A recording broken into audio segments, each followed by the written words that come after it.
Okay, this is Johann Sebastian block. It's a great Tabata workout. It involves the yoga block, but if you don't have this, I will talk to you about how to customize around it. It involves some exercise tubes, but we can always use dumbbells for these exercises if you don't have access to the tubes. So it's very easy to accommodate some modifications depending on equipment availability. This is a Tabata workout. It's going to be 20 seconds on, 10 seconds off for every exercise. You're going to be doing that for a 4-minute interval. Otherwise, it's 8 20-second sets. You go through the exercise one at a time in order. We're going to get started with the tube squat and overhead press. Okay, tube squat and overhead press. What you're going to do here is you're going to place the tubing handles under the middle of your feet. Okay, now you're going to have the handles held in front of your shoulders. All right, then what you do is you push your hips back, squat down all the way, stand up and press them all the way up overhead. Okay, just like this. Now you can have your palms facing forward. If you need to, you can go with your palms facing each other. It's a little bit easier on the shoulders as an alternative grip. Sometimes people have difficulty pressing overhead. And if you do, you can just do this variation. That's a tube squat and side raise instead. Now, if you don't have access to the tube, you can do these movements with light dumbbells as an alternative. That's perfectly fine. It's a great exercise for getting your cardio up, works your shoulders, works your legs. Awesome, awesome, awesome movement right there. Now the next one is the washing machine hip slides. So for the washing machine hip slides, there's that kind of like top spindle in a top-loaded washing machine that kind of like agitates things. That's kind of like what we're going to be doing with our core here. I'm just going to show you. Now I'm going to take a yoga block, but if you don't have a yoga block, just take a big folded towel for this part. I'm going to lay face up on my back, and I'm going to hug it between my knees. Knees are bent over the hips like this, arms down by the sides. Now I'm going to side bend, slide my hips to bring the top of the pelvis to the bottom of the side of the rib cage, like that. Now I alternate sides. So it's a side-to-side bend initiated by the pelvis. It is not a twist where you're rolling side to side. So I'm just going to give you a different view of this. So it's a side-to-side bend. It's not this. Don't do this. That's a different exercise. Okay? As a progression, you can go with your legs straight. Really, really awesome exercise for hitting up those obliques. Okay? And very easy to accommodate if you don't happen to have a yoga block with you. Now the next one we're going to be doing is a bent over row.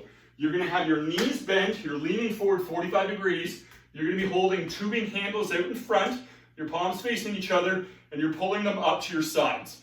Now you can see I could easily do that with weights, but if I don't have the tube, here I have an exercise tube, and I've got it looped around a weight rack. You could loop it around, the leg of a very sturdy bench or chair or any other piece of equipment you have that's very firm when doing this at home. So from this position here, I'm going to initiate the movement from the shoulder blades, squeezing them together, maximum shoulder blade movement. My spine is still, keeping the chin to my mid-neck, and just pulling like this. If I go a little quicker, it's going to work me harder, because tubes have elastic tension, which means that if you go faster, they're going to work you harder. You don't get momentum the same way you do with dumbbells. If you go fast with dumbbells, it's almost like you're throwing it in the air while still keeping a grip on it. Tubes resist you harder. So all of those rules with speed of movement are different when it comes to tubes. Now, if you want to progress this movement, you can do a little bit of a pump at the end, or a triple pump. 1, 2, 3, back. 1, 2, 3, back.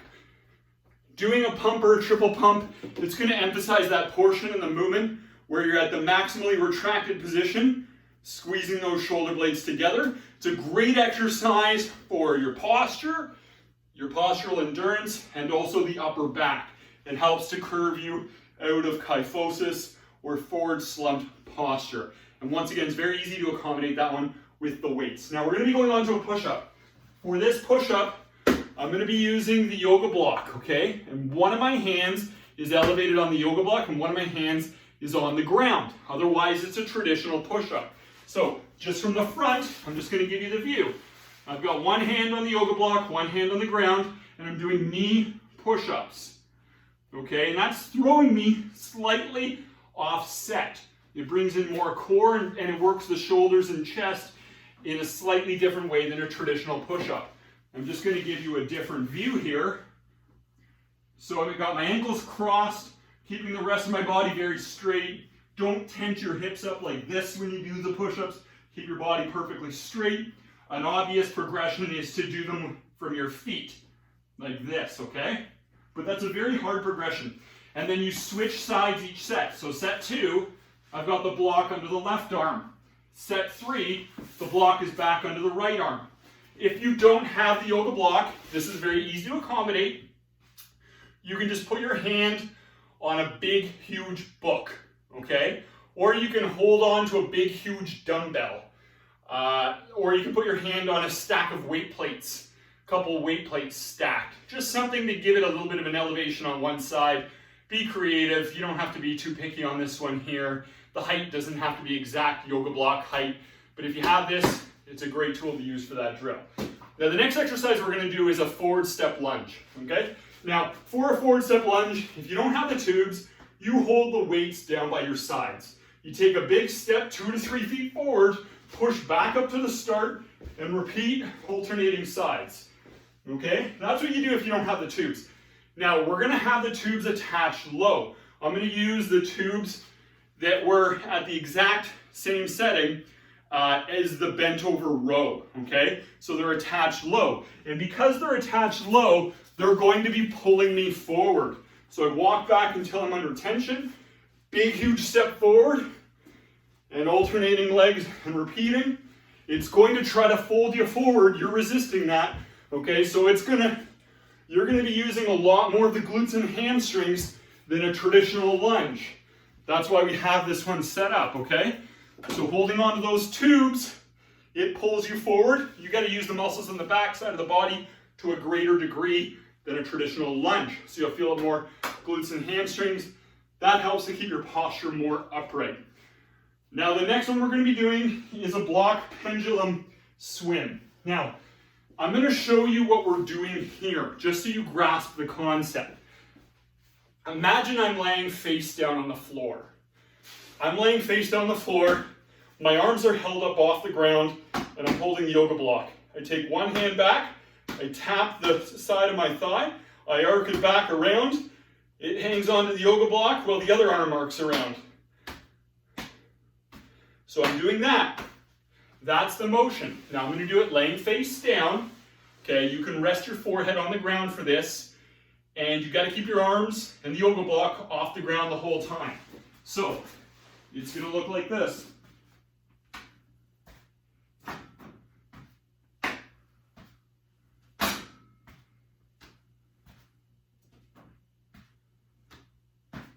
Okay, to give you a different view.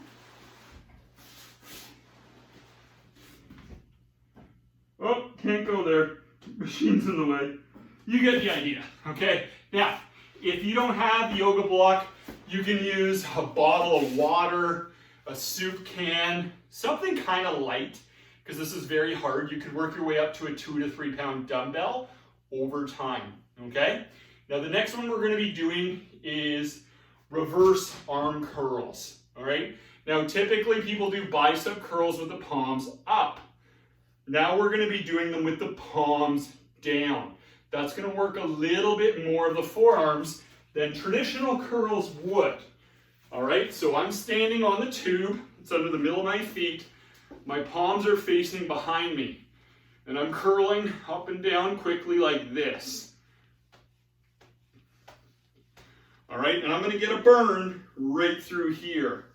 Now this is a very, very effective exercise. You will feel it burning. And as a progression, we could do a pump at the top, or we could do a 1, 2, 3 pump. 1, 2, 3, triple pump at the top. Okay? And you could do this with dumbbells. You would use about 8 to 15 pound dumbbells for this movement here, and you could easily accommodate it. So that concludes Johann Sebastian block. It requires the yoga block and exercise tubes, but there are always substitutes for the yoga block, and you can always use free weights if you don't have access to tubes at the time.